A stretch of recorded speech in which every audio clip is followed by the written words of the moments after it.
Really pissed off the whole nother level. Why come up from behind you, start bashing to your temples with a bloodstained hammer like my nigga Fred Vogel. And I watch your body twitching as I'm stomping at your vocals. It's really quite fulfilling when I make your ass suffer just to fill my appetite until you're breathing no longer. Cause I'm a gorehound nigga with a homicidal attitude, stuffing everybody, wanna start a motherfucking feud, causing pandemonium in this tired dying genre. Needing such bloodshed, you need to crawl back up your mother. See, I'm going nowhere and I'm coming with a vengeance from America to Russia, just to push you in your death sentence. We're the type of killers who will murk you in your sleep, toss you in the dumpster until you're rotting up a week. Should've listened to our message that we never fuck around, cause we're gorehounds, gorehounds. Making all the people that you truly fucking love. What's up, man?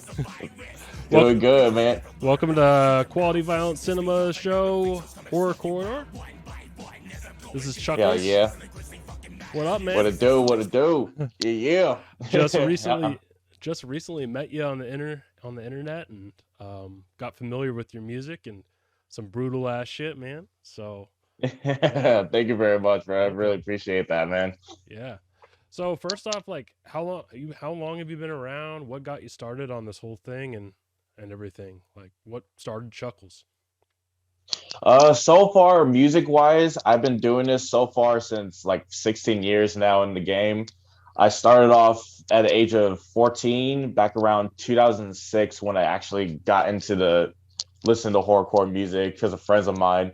Back then, I've always been listening to like hardcore, like gangster rap music and a little bit like death metal in my youth. But eventually, when I got into horrorcore music, one of my friends introduced me to ICP with their music, and it was like sick when I heard their style until I started grow into the genre, and I eventually discovered about Esham's music, and that's what eventually got me inspired to like do this type of horrorcore music, because this shit was like dark as fuck, like scary shit, you know what I mean? Yeah, that's Esham's like when the rabbit hole starts. Like once you learn about Esham and then Nodus, like that's when you really start to avalanche, especially Closed Casket. Like that's some addictive, wicked shit right there. Straight up, man. It's like, and especially his style too, it's like some reality, like evil shit, you know what I mean? Like he gets all of his inspiration from the streets of Detroit, because if everybody who lives in Detroit is like the most like grimiest cities. You see all kinds of fucked up shit there, and that's what I like about it too. He gets that horror from that, and especially with Nodus too was the key that eventually got me inspired to like say, hey man, I want to start doing this shit, you know what I mean? Because it's so different from all the rest of the other genres I've listened to. Something like that has horror or hip hop together, it's just like a perfect combination like no one has ever done, you know what I mean? Yeah, totally. I got into ICP really early on, and it was so long before I found out about Esham because of the internet and stuff. Like I actually had to go on the internet to find out about him. How did you figure out about Esham? Just the internet, or you had friends? And Same thing, like internet wise, like when I was looking up to the ICP, like who inspires them, and their main number one was Esham. So I was like, okay, let me see who Esham is. So I check on YouTube, and the first song I ever in mind that I heard from him was Helter Skelter. Especially the music video itself, I was like, oh shit. I was like, what the fuck? This is some scary ass shit. It's like, okay, I can get into this. And eventually started moving on, and I started listening more of his albums, from Booming Words from Hell to Closed Casket. Kill the Fetus by far was like my top favorite album out of all of his like projects he's ever put out, especially Headhunter with him and Mastermind was the top song, where it's like led me to Nodus, you know what I mean? Yeah. I think you have something like scraping on the bottom of your phone on the mic or something. I'm not really sure what it is. Oh, sorry about that. Oh, it's all good. I was doing that too the other day on a phone call. So yeah, that's how I knew what it was, because I was doing that.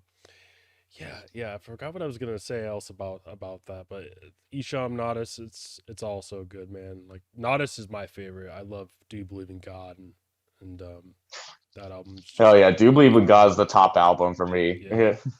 Yeah, all the Mastermind TNT parts on there too are like equal. Actually, WWW Wicked Worldwide, that was the first Nodus album that like got me down that rabbit hole, but for real though. Fucking good shit, man. What else kind of got you into this stuff, other than like the Esham Nodus stuff and ICP? Growing up as a kid, I've always been into horror movies, especially with my sisters. We will always go to like fucking Blockbuster or Hollywood Videos, buy horror movies, and get scared the fuck out of them. It's like horror has always been like part of my life, like since I was a child. You know, from movies to cartoons to animations and everything. It's just like it always got in touch with me, even though I was like scared of it, but in always in a good way because it's like it brings fear out of everybody. But let's see if like we go into it, let's see what kind of shit that we can create for ourselves with it. You know? Hmm.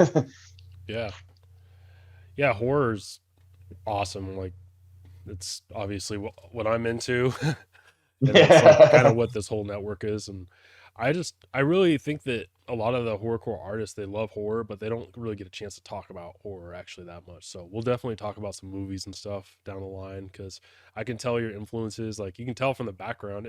What is that doll? Is that a Chuckles doll behind you? Yeah, yeah, right there. That's the official Chuckles doll right there. It's actually a Damn, Victorian doll. that's sick, man. And then you got another mask back there.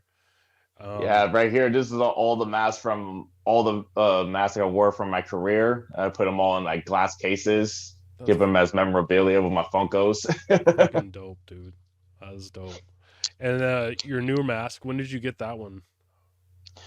This one is actually a second version of this, but I call it a new name called the Black Blood. I got this one made in year 2019 from my mask maker Ron Sambali. Shouts to Ron Sambali from the Philippines, who Cool. does these custom awesome like metal masks for bands and hip hop artists. One of my homies from Germany actually introduced me to him because he also wears like masks like me, and he sent me some links to his mask maker. And the masks that he puts out for Ron, he is phenomenal. They're all professional. Like, say if you want to get a custom mask from Ron Sambali, he's very professional with it. He'll give you like a face measure so you can measure up your face so this way it could fit fully over your face, Hmm. like more than the other masks would do. And it just fits so comfortably the moment you wear it. You know, it's like fits like a glove. That's awesome. It's good for a rapper too, because it has the mouth opening for the jaw and stuff. Yeah, So movable jaw attachments and everything. And I got like slit nose underneath the mask so I can breathe out of. It's especially the shit you're doing, like you're doing like calisthenics while you're fucking rapping too. You're hopping around. I used to be in a hardcore band, a bunch of hardcore bands, and that's kind of how we do it on stage. Is like we're like spinning around circles, jumping, like constant moving. So when I was seeing what you do on stage, what you do in your videos, it reminded me a lot of like not metal, but straight up like hardcore, like the old like beat down hardcore shit from New York and stuff. So yeah, that yeah. was cool just seeing that energy put into hip hop, Yeah, and then with the it just vocals too. yeah, man. It's like I, especially with performing wise and too, it just like it gets me out of my comfort zone and just lets it out. You know what I mean? Especially when I get on stage, it's like I always bring that energy to every part of my music. So if you're gonna see me live on stage, like what you hear from my music, you're gonna get the exact same shit from on stage. Because I always want to make sure that if people are gonna want to see a show, they're gonna see a show. Especially if I'm gonna be going ape shit on stage, you never know what the fuck I'll be doing. And Yeah, for sure. it's totally a lot of fun, especially doing it in front of an audience. What's the craziest shit you've done on stage? Oh, crazy shit I've done on stage. Well, years ago, but when I was first started getting on stage, I actually used to hit myself like hell hard in the face, like Yeah. while performing. I think the last time I stopped doing it was during Scum A and B um Cadavers tour, the Path of Destruction tour. I decided to do like a fucking GG Allen shit. I started hitting the mic over my forehead in front of people and shit. Hmm. And over that though, I just love that energy, that hardcore style, especially with live performing. You know what I mean? Oh Just yeah. getting the people, jumping in the mosh pits with people, starting up the things. You know what I mean? Yeah. Yeah. Otherwise, yeah. Otherwise, though, crazy shit, not per se, but I've always be like seeing a lot of crazy ass fights like burst out into shows. Like, Dude, cause like I don't know, I don't care what people say, like juggalos fight at shows, like it happens sometimes. But like if your music's like, playing, like I could see some drunk juggalo just being like, fuck it, let's do it. Let's settle this beef right now. Exactly, bro. And I see some chicks like square up in the middle of the pit, like legit people were saying like meet me out in the fucking parking lot, let's fucking square this shit off. Yeah. You know, it's Yeah. insane. Yeah, because you have pretty aggressive. I mean, every one of your songs is like aggressive. Like you don't really have too many like personal or gentle songs. Like there's a few songs that are a little bit more personal because they're like go more into mental health and stuff, and like your frustrations. But most of it is like straight up like I'm gonna beat the fucking shit out of you as soon as I see you, kind of shit. You know what I mean? So Yeah, man. yeah, Yeah, it's like when I write down in music, it brings out like it's kind of therapeutic to me. It's like if I can't do this in real life, well, I can do it unless well, I'm not trying to like say I'm a tough guy or nothing, but it mhm, happens with a lot of us. Is like what will happen if this dude turns into this type of person if you piss him off the most? You know, that's why I always put that aggressive side in my music. mhm. It's like if I have all this like pumped up to my head, I can just write down and on pen and paper. You just release it out. You know what I mean? Especially recording it too. It just brings out the anger out of you like therapy. You know what I mean? And just brings. That's true. I mean, you could curl up in a ball and like fucking shake and be all scared, or you could like put that effort towards like working out or writing music or like even fucking playing video games or something like that. Like it's best to not just ball it all up in. So Exactly. It's like the more you ball it up in, it's gonna be even worse. You know what I mean? yeah, Never hold it in. Release it out. Even if people are scared as fuck, fuck them all. You know what I mean? I agree. I agree.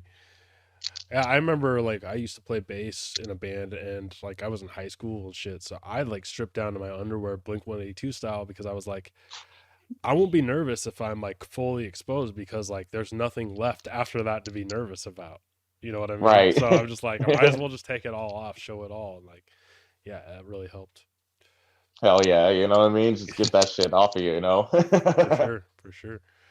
Um, so NFG, No Fucks Given Radio, that's actually, so I mean, I heard of you, but I didn't hear your music. But back then I knew about you because of that the radio station. I heard you on a few episodes. I used to drive her a lot, so I'd listen to the radio a lot. And yeah, that's where I Hell first yeah, heard you. dude.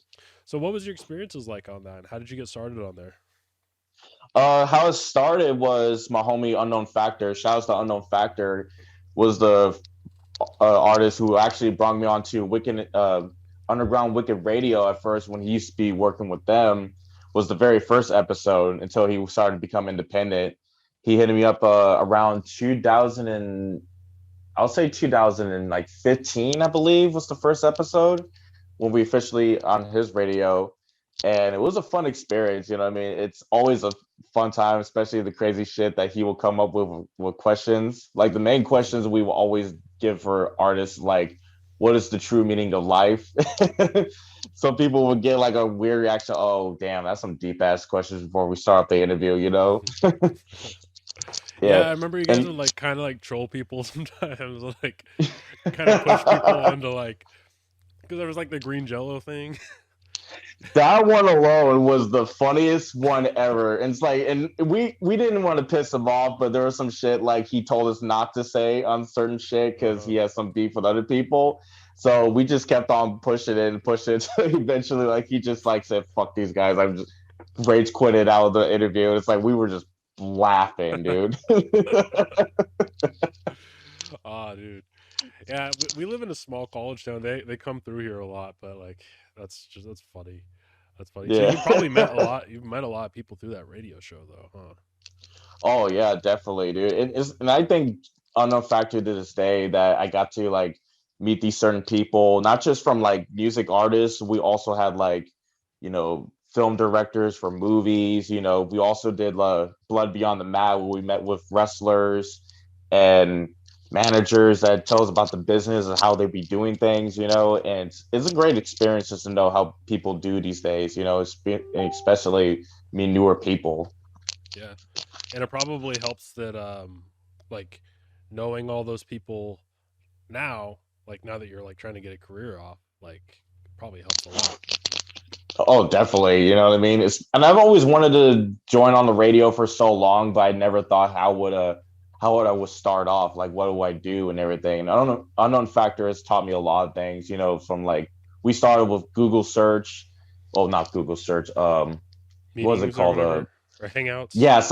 Yeah, Google Hangouts. Yeah, we started off with that. Sometimes we'll have so many bad bugs on certain episodes, but we would try to keep it going with something newer until we adapted to it. And it's always gonna be a fun time no matter what.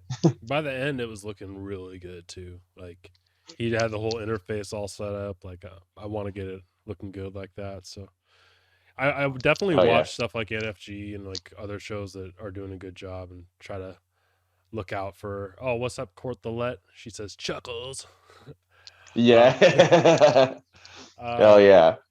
yeah, but NFG is kind of like influential too because you guys had so many guests and you guys got a lot of funny shit out there. And you had what was the LSP show that was on there?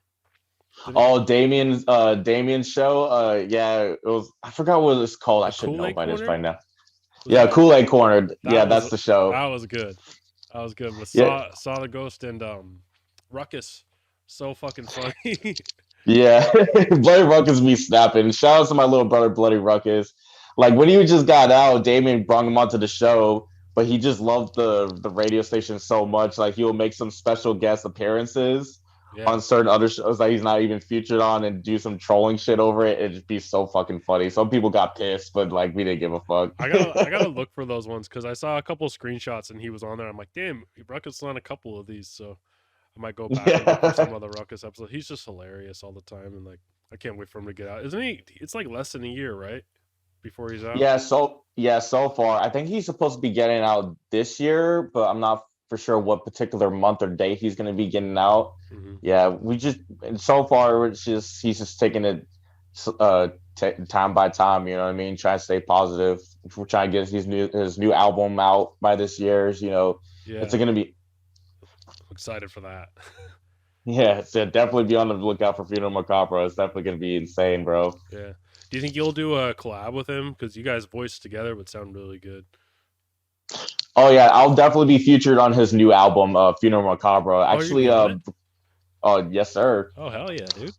Congrats. Yeah, thank you very much, man. So it's been a long time coming. He and I met each other since like 2014 or 15, because he and I were both doing like devil shit music, like that Memphis like trap music style, and he actually helped me out a lot getting my shit out when I first started coming up, because he was starting to getting his shit coming up too when we always get our music put out by Young Joe Productions. And he just hit me up on Facebook and say, hey, if you share my music on Facebook, I could share your music with the Cold Shit crew so you get like a good audience going. And we both share each other's music. We change each other's phone numbers, and we be talking on the phone for like hours and hours, and then talk about some horror movies, some crazy shit that he would talk about when he was rolling with Dark Half, what things are going on in Wicked, Wisconsin. It's always a fun time with him, especially meeting him in person at Gorefest around 2017 was fun as fuck, because he got me fucking stupid high on dabs for the first time. So that's definitely memorable as shit. That's awesome, dude. Yeah, I would love to have him on the show, because I feel like, I mean, everything from his jail, from why he's in jail, from like his career that's extremely underrated. Like he's one of the best rappers ever right now. So, but no one knows about him because of some bullshit over that finger, which is like, dude, I don't know if you've paid attention to our network, but there's a guy that did a show on our thing that cut off his finger and ate it and filmed it. Oh shit. And another girl ate it too. They showed the video to the cops and they didn't even get in trouble. So I mean, it's bullshit. Like he should not be in there, and he didn't even really do anything. So yeah, and I've been saying that all the time too. It's like, if somebody's ever seen that video, it's like the full video of it. Like the girl wanted to get her finger cut off. It's like, and people are saying, oh, he was involved with her getting involved. No, he was filming the thing, but he was not physically involved in it. So they try to put him on some bullshit like lawsuit saying that he was going to get sentenced to jail for mayhem and shit, which is retarded. And trying to put more book into his name too. Like when he first got out, they're putting him on a 20-year probation and everything. So if you like, I know it's ridiculous. That's like, your whole childhood, right? I mean, I consider childhood basically up to your 40s, but that's like your whole like young life, and like, yeah, that's fucked up. What's up, Christian? How you doing? That's my co-host on Quality Violence Cinema. What's going on? What's going on? Yep. He's the one that introduced me to Daniel Valiant, the one that cut off and ate his finger. But No. yeah, if you ever get a chance, like look into White Gardenia. He's like a self-mutilation artist, and he goes there. But yeah, free bloody ruckus. Hashtag Free bloody ruckus. bloody ruckus, man. Pinkies up, y'all. Pinkies up. Cold shit. Cold shit. So what's your favorite project that you've done so far? Album wise, it's kind of hard because it's like every song that I put out, it's always be a good. Well, there's some songs I wish I could go back and remaster it, but I always like look back at it. It's like how much I've learned those past few years when I released it. Mm-hmm. I think the most favorite album I put out, even though it was like hell hard to put out for like 4 years, was A Mind of Evilness. Like the full album itself. That's good. It's a beefy album. It's got a lot of songs on it. Yeah, man, that's like the biggest and probably the only album I'll ever put out 22 tracks on, because it was like I want to do over top my first album, Demon Side, because when I first released that in 2014, it got me a good turnout, but I want to do something. What can I do to like overtop this album to make people will listen more to this? You know, I always challenge myself to like different strategies of making good projects, and this took me so long to get out, but in a good way. When I look back at it, it's like it's a chapter or a book I just written, and now I'm ready to move on to something else. You know, each song that I put out, it's like each song you hear is like straight horrorcore, straight bloody, gory, fucked up, like holy shit type feel. You know? Yeah.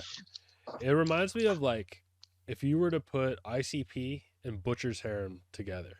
Like it's got the brutality of Butcher's Harem, and like it's ruthless. Like ICP, they can like hold back sometimes. They don't like go all the way there sometimes, but like your shit's like brutal, but also it's got like some humor to it. So yeah.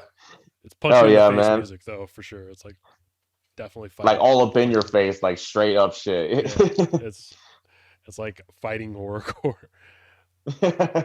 And craziest thing about that album too, a lot of people told me it's like they actually seen some like demons or some shit after listening to the album, or they've heard some like, or they felt some certain way about it, either a good from a negative. That's how like powerful it came out from that album. You know what I mean? It was insane. Yeah, it tells a story for sure. Like I picked up on like, I don't know, it just explains, basically that album explains who you are, like who the character Chuckklez is, I would say. And then you have that new EP. I forgot what the name is because I don't have your discography right in front of me. It's got the red. Oh, The Unnormal. Yeah, that's sick. With Roosevelt. Yeah, Roosevelt. Shout out to my brother Roosevelt, dude. He did the whole productions of the beats for the whole album, and he's from Indonesia himself, you know. And he hit me up on Instagram and say, "Hey, man, it's like I heard your music and everything. It's like I got these like dark trap beats and everything that we should definitely do some songs onto." So I hit him up and say, "Fuck it, you know, let's get an EP going together," because I always like his style, because he knows exactly the styles I want. Mm-hmm. Either it's like a dark, aggressive, energetic like feel to the beats, or anything that's sad that hits the heart where I can relate to. I can definitely like work with this shit, and he and I definitely made a masterpiece out of that shit, man. Are there any producers that you haven't worked with yet that you've really wanted to? Main producer who I really want to work with, I have to say Deveroaks. You know what I mean? Deveroaks beats, his beats alone are so fucking fresh, especially if you hear it from Ouija Max music and how hard they go, or certain songs he did for like Damien Quinn and Scum and Darby O'Thrill. You know what I mean? I love that Darby atmosphere O'Thrill, of it. Piecemeal. Have you heard that album? It's on the LSP. That album is brutal. And then he's got straight brutality. Yeah. You think you'll ever work with Darby O'Thrill or anything like that? Oh, definitely, man. I've always looked up to checked out Darby's music before he got signed with LSP, when he used to rock with the ski mask and his hair was all sticking out and everything. His shit was like very like energetic and aggressive, which I like. That mosh pit, all up in your face type music. And I think he and I will definitely put out like a brutal masterpiece very time soon. Yeah, I've been thinking that a little bit as I've been listening to your stuff and like his stuff. I just think you guys are different in a lot of ways, but I think it would clash very well together. Definitely. So how was making the video "Murder's the Answer" with Jimmy Dawn directed that, right?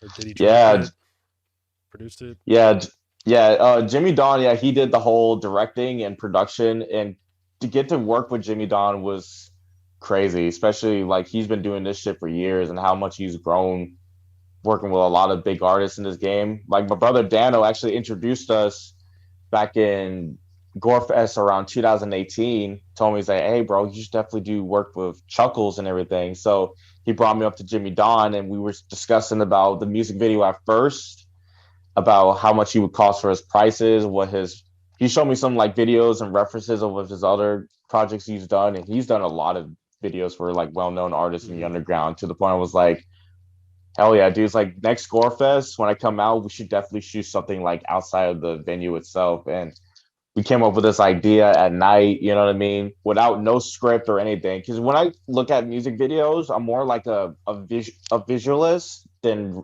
sometimes writing it down what the storyline is, because it helps me like picture like, okay, if I see a certain dark alley, what can I picture that can do this? Like we should have like this girl on her phone walking down like she's just going to a party or something like that, and I'm texting her, see where she at and everything, and then she hits like these ghouls behind her like out of nowhere, like a horror film type feel to it. And there was a chase scene, and brings up to her that reality where she wakes up and she's wearing my gear. I mean, she's like in the next world, like we're on that pretty much.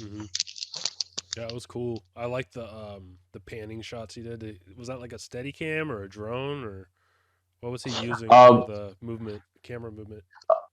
Most of it was like a standard camera, and the drone we used it for the sky shots and the city views and everything, which was awesome. Yeah, I remember the funny part. I remember the funny part was when he first brung up the drone. He was flying it over people's heads, including Damien's head, like it was a fly shit, scared the shit out of everybody. It was awesome. Nice. Did you guys like have a big party afterwards, or? I've never been to Gorefest, or I don't probably never will, just because I live in Pacific Northwest. But I don't know, what's Gorefest like. Oh, Gorefest is like, say it's like the gathering, but more like a horrorcore head like type of gathering, where you see a whole bunch of like old school and new school artists, not just like from horrorcore, but you hear from underground artists from like Grim Reality Entertainment or some rugged hip hop artists. You know, it's like a 3-day weekend at the Roxy Theater that Scum runs. You know what I mean? It's an amazing time. Like you never know who you expect to be performing. Like we had people like Gmo Ski performing, Ouija Mag performed at Gorefest. We had Esham, Mastermind, Jaron Benton. You know what I mean? Everybody comes out there. It's always like the summertime stew when he puts it out in Denver. It's an amazing experience. That's awesome. Maybe I will make a trip. I don't know. That sounds it's definitely worth it. I probably spend like my whole savings on merch or something, but that's fucking. I've always wanted to go. It's just I don't know. Denver's not that far, I guess, from Pacific Northwest. So, is that where you said it was? Oh yeah, Denver. Yeah, Denver, Colorado, at the Roxy Theater. Nice. So, what's your favorite killer clown movie? Killer clown movie. It's for sure like the old school It, and I'll say the part 1 of the new one, but I wasn't feeling the second one of the new one. You know what I mean? But yeah. I like both. I like both versions of it. Especially, I'm a huge fan of Pennywise itself and the whole storyline, especially Stephen King's novels. So that one for sure was my top favorite, including Killer Clowns from Outer Space and Terrifier. It's definitely my favorite. Yeah, Terrifier is great. Did you ever see All Hallows Eve, which was like before Terrifier? Yeah, that was cool too. Yeah, I had him on it. Yeah, that was my favorite. Yeah. Damn, there's so many good clown movies, and I can't think of them right now. There's some bad ones too, but Killer Clowns from Outer Space, though, is classic for sure. Yeah, I think I've seen this one movie. This is one that me and Unknown Factor and Elmo did an interview on. It's called Clown, where this dude found this old clown suit in his attic and turns him into like this demonic clown as each children and everything. I think that was a pretty dope movie. Have you seen or heard of Circus of the Dead?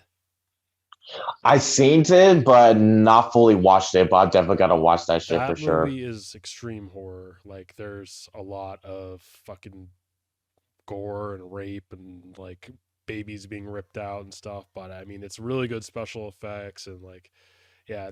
I wouldn't watch that with anyone that's sensitive, but that movie's fucking nasty. It's nastier than Terrifier for sure. I believe it. Yeah. I would check out Circus of the Dead by Billy Pond. I think Billy Pond was the name of the directors. But what other horror movies inspired you? I heard you mention Fred Vogel on Gore-Hop, I think is the name of the song. Oh yeah, Frank Vogel's movies were also one of my influences, especially the album itself. Because I love that type of snuff type movies, like he would do, like Underground, August Underground, or Morbid. You know what I mean? Like those ones were like straight, like crazy, like fucking, like who's filming this shit? How is this even legal? Type shit. You know, there's something that's like either banned from different countries, especially like you see like these European horror movies as well that are so nasty too. It's always been like that influence. You know what I mean? Yeah, dude. You should join our Discord sometime for the Quality Violent Cinema, because that's where we have like all the recommendations on extreme cinema. That's kind of what our thing is. It's extreme cinema, but we did a whole episode on snuff related movies and shit. And man, I got so tired of watching people tied up in chairs getting hit with hammers. Like after a while, I was just like, okay, this isn't even shocking anymore. But Fred Vogel's the one that like definitely did it right from the beginning. Yeah, definitely. He deserves the crown for it because he was like one of the main directors that actually will bring it to the light to the point where it's like, is this like a real horror snuff film, or is this like, because he knows how to make some graphic effects that make that shit look real, like especially with the maggot scene and Morbid on that baby in the garage thing. I was like, oh Boredom, my yeah. fucking yeah, boredom, yeah. That's fucked up. Yeah, that whole barn just full of corpses and stuff was, yeah. The effects in those movies are just top notch, and just with the shaky cam, it's just really believable. Then you also like you sample. You have a lot of horror samples in your music. That I heard a Suspiria sample. Have you ever seen Suspiria? The Dario I love Argento movie? Suspiria, yeah. That's one of my favorite movies, man. So I was stoked, and you even like sang along to the melody of that theme, so that was cool. Just kind of a good tribute to it. Oh yeah, Suspiria, especially the theme song for Suspiria, it's such an eerie type feel to it. It was like, damn, this could be like a dope like boom bap like horrorcore like song to it, you know. Mhm. And that's eventually when I discovered one of these beat producers I used to work with actually made a replica beat for it. I was like, give me that shit. I gotta put this on for the album, and it's made it like possible sense. Smalls one used one. It was a different version, but she used that too, so that was cool. There's a few rappers that have used it, but it's always like a different like version. So your version was awesome, really clean. What was the name of the Thank you, man. producer on that one? The producer for the beat, he goes by the name of Olaf. He actually was a beat producer for Alzheimer's, one of the members from Diet Souls from Australia. Fucking love Diet Souls. Glad you brought them. Yeah, Diet Souls, man. Shouts to Dario Argento. Shouts to Alzheimer's. You know, hopefully they're just still doing music, man. It's like I used to bump their music to this day because they're also huge fans of Italian horror movies. So that was one of their influences from their music itself. To a point was like, I want to do something like a straight horror Italian type beat where I can do a song with too, because I always love that style that you hear from them. Kind of like what you hear from Mr. Hyde or Necro, they bring that element to their music as well. J Hex Project too. J Hex Project as well. He's a horror fanatic, you know. I mean, he brings a lot of like samples to his project too, to the point where I was like, damn, I want to start getting on this bandwagon too because I love this shit too, you know. So it's a dying craft. The sample hip hop, no one's doing it anymore, and it's sad. People used to like go to record stores and get like obscure Italian like soundtracks and sample that shit, but not anymore. I know, like there's some people that still do it, but there's some are afraid to do it because now people are actually starting to listen to the people's music and getting sued over it. It's just That's a like good point. how like 3 6 Mafia did with the Suicide Boys. You know, they sued them because they used samples of their songs into their music, which was insane. You know, Yeah. just got to be careful with that. Yeah, I mean, and then look at the Beastie Boys and shit, how much stuff they ripped off back in the day, you know? Yep, Uh, exactly. so, They use a lot of samplers. yeah, it's sad that sampling is a dying craft, but when you bring it up like that, I can understand why people don't take that risk with it. Yeah, but there's some people who use the samplers. Some people use it like in a positive, like this was my favorite thing. I want to use it with something that I can blend in with myself. Kind of like an inspiration. You know what I mean? Yeah, and I feel like when you're using soundtracks and stuff, especially old stuff, that's kind of not forgotten, but it's not going to get flagged on YouTube right away, especially if you like kind of like change the pitch a little bit and the speed a little bit and add drums in the background. Like it might not pick up on a sampler, but Right. you know, it's not like you're like taking a direct recording of a Led Zeppelin song and like, you know, Yeah, putting it over like exactly. a AC/DC. So, oh, what up, Presley? She said clown is the shit. That's my wife. So she's Hell watching. yeah. She knows. Yep, she knows. She's down with the clown. She's down with clown movies too. She watched Circus of the Dead with me, and I was like, "Damn, you sat through that. Good job." um. So yeah, what do you do to get that energy before you go on stage? You drink Red Bull, some tea, you do some meth. um, Actually, actually, for, to be honest with you, I don't ever get high or drunk before I get on stage. I mean, I did it one time. I almost fucked up on my set for doing that, but so I always want to be like clear-headed to remember my lines in each song. But the energy I get from it is just the crowd itself. You know what I mean? Mm-hmm. The energy that they give for me when I'm on stage is the only high that I need to keep pushing through. You know what I mean? I just don't overthink it. You know what I mean? Because if you overthink it, then you're gonna fuck up on your shit. It's just like just go out and show them what you got to the table, and that's what I make sure that when you're seeing Chuckles, you're gonna see Chuckles in live action, even he's going fucking nuts on stage. You know, So that's my favorite part. do you drink a lot of water while you're performing? Yeah, Oh because it yeah, seems like that's like that would make me sweat a lot moving around like that. But yeah. I If used you're to an do it. yeah, because if you're on stage, like it is hella hot on stage, especially with all the headlights hitting your body and everything. People don't know that shit. Mhm. It's burning up.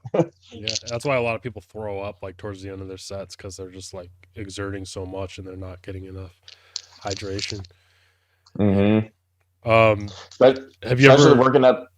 Oh, Oh, go ahead. I'm sorry. I was gonna say, have you ever like passed out or anything like that, or like just been like, I can't do any more songs? Like, um, there was one time I was lost a lot of breath. Was my first day of Gorefest back in 2017 because mhm. this was the first time ever performing in Denver. What I didn't know that the altitude is so different Oh, from California altitude because they're up in the mountains, so it's like thin air. And the hmm moment I first was performing my first song, I was like already running out of breath so quickly. I was like, what the fuck? It's like, why am I already short in breath on the first song and everything? To the point it was like, no one even told me shit about the altitude until later yeah. at the end of the set. Maybe not the best place to have a show, but sounds like it's working out okay. But hey, Denver's a great popular city for Yeah. like horrorcore music itself. You know, they hmm love that shit. But Oh yeah. performing wise, yeah, it's like being uh Goku from Dragon Ball Z and he's in the fucking chamber room, you know, punish himself with like thin air and all that type of shit, you know. Or like the pressure chamber and Men Behind the Sun, where the guy just blows Mhm. up, For real. or Scanners, where the head blows up. Oh yeah, definitely. So, what's the San Jose horrorcore scene like? San Jose, it's very like not less like popular like in the Midwest areas, but if you're in hear like anything that's like wicked shit, the main number one name that you hear is Kung Fu Vampire. You know what I mean? Shouts to Kung Fu Vampire because he's helped put the name of wicked shit on the map for like so many years. You know what I Oh mean? yeah, oh yeah. I've been following Yeah. him very long time. He's awesome. I think like actually no, it was probably around Love Bites, so not super long, but I mean that dude's mad talented. Hell yeah, His man! live shows I are love really him good. to. Yeah, his performance too is it's amazing too. Like when back then when he was starting up, he used to have the band and everything Hmm. was amazing, and he just keeps it grinding like crazy. You know what I mean? Yeah. From any type of styles. Now he has Action Paction as his official drummer for his performance. It's amazing. Hmm. Oh yeah. And he does a lot of collabs, but I don't think I've seen him do one with you yet. Have you guys worked together? Very soon for sure. Like I got, it's always when it comes to collaborations, I always want to make sure what the right beat is between like certain artists who I want to work with. It's like if I want to work with Kung Fu, it's like it has to be like a certain element that he can fucks with and I can fucks with. So hopefully Hmm. for this year we'll definitely put something together because I always love his style of music. Hmm. He did a song with. Have you ever heard the one he did with Kid Crusher? I'm trying to remember what it's called. I think it's called Overflow or something.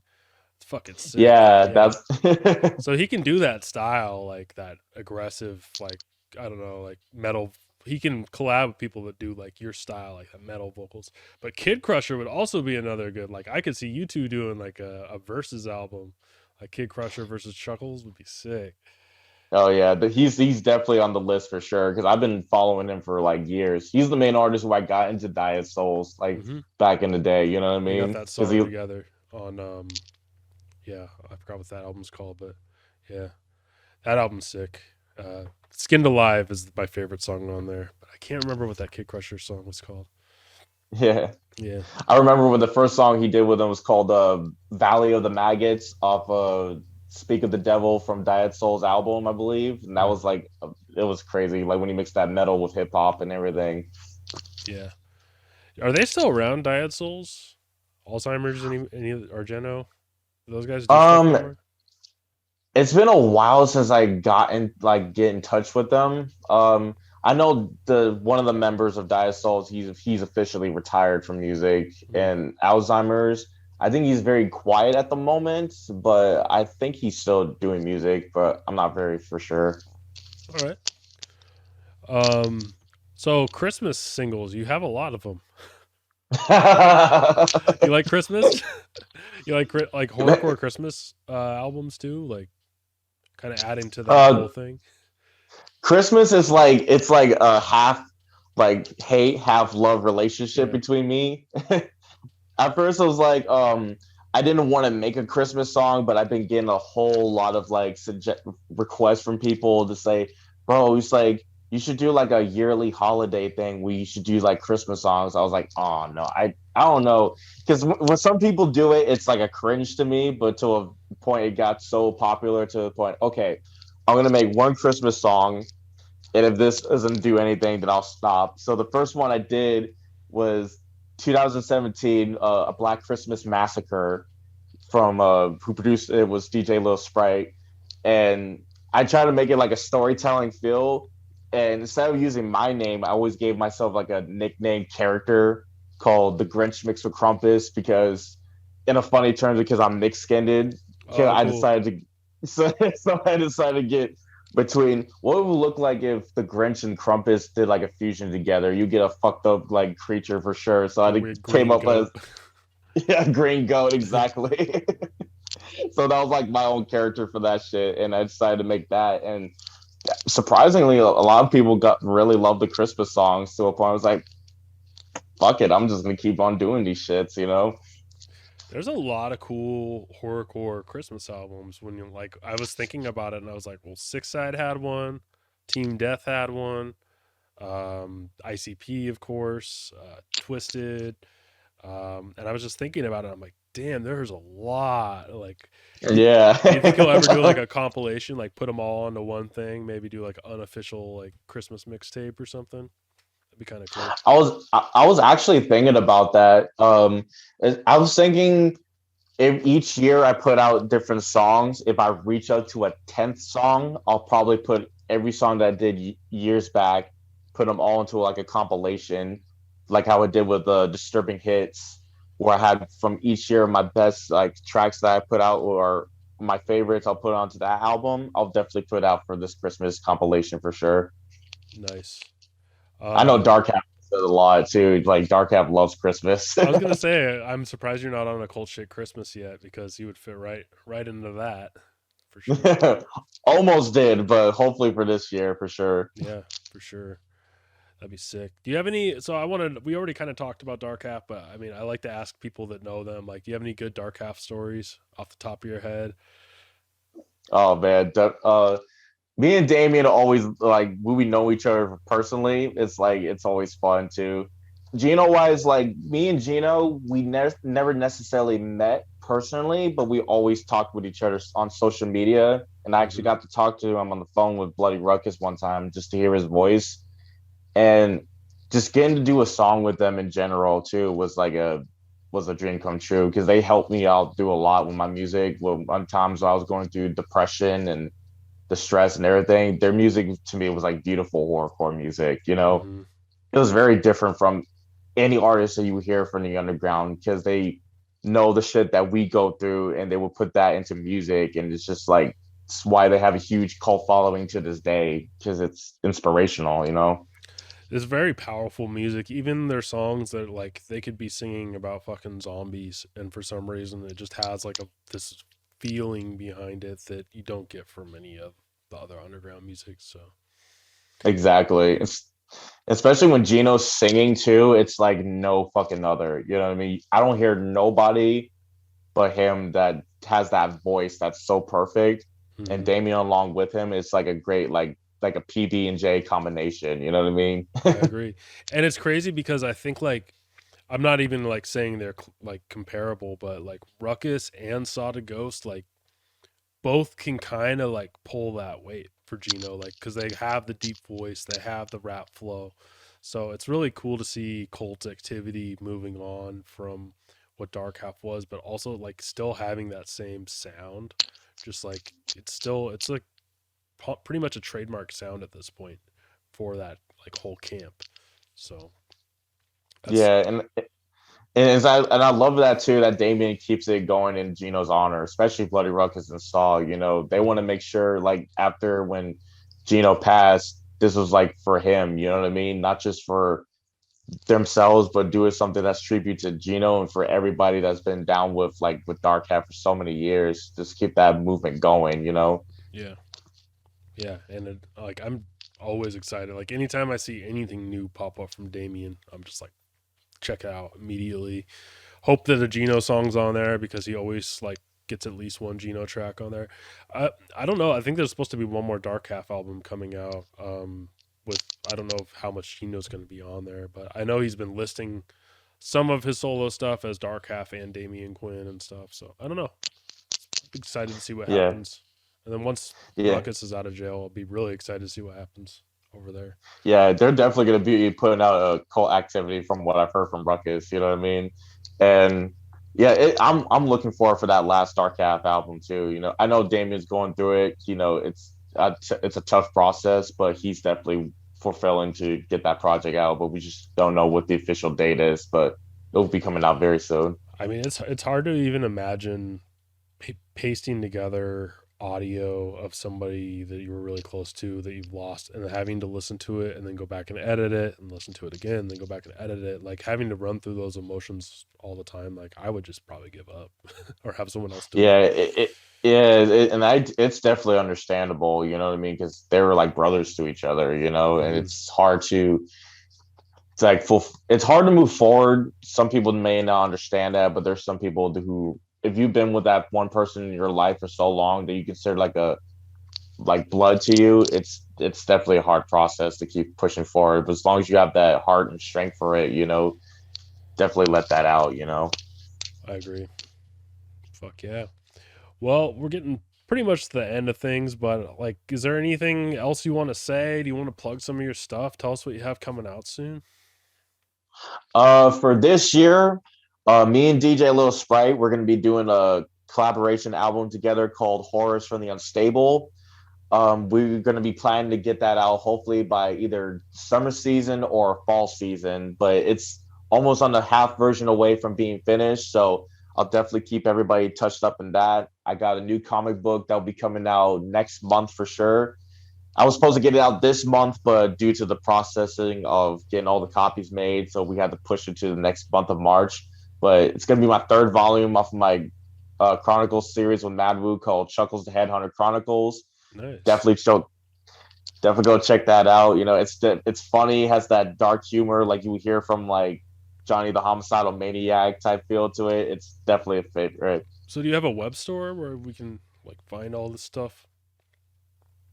I got a merch store called chuckles.bigcartel.com where you can buy some of my merchandise. I got a few CDs on sale. I'll be getting some new merch before April, my new t-shirt designs and everything. So definitely be on the lookout for that. I'll be getting some more merch out for sure this year. Hell yeah, dude. Well, if you ever come up Pacific Northwest and want to do an in-person interview or just say hi or whatever, like, fuck yeah, I'll make the trip to wherever you are and come out and see you. Congratulations with your career. It seems to be going pretty well. And all this new shit that you got coming out is really good too. I hope people get to check it out.